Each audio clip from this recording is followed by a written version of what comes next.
बस्ती मलूक में नामालूम मोटरसाइकिल सवारों की पुलिस पार्टी पर अंधाधुंध फायरिंग, एक मुलजिम जख्मी हालत में गिरफ्तार, 2 फरार हो गए।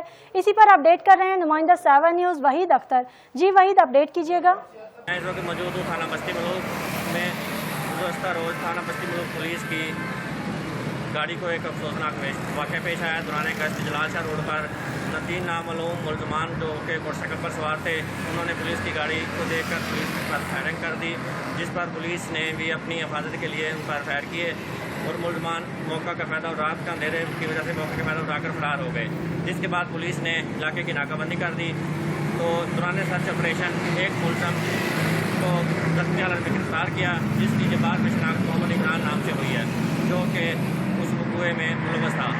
तो मज़ीद पुलिस की तरफ से दीगर 2 मुलजमान के लिए की गिरफ्तारी के लिए छापे मारे जा रहे हैं और पुलिस ने मुलजमान के खिलाफ मुकदमा दर्ज करके कार्रवाई का आगाज़ कर दिया है। बहुत शुक्रिया वहीद अख्तर, आपने हमें अपडेट किया।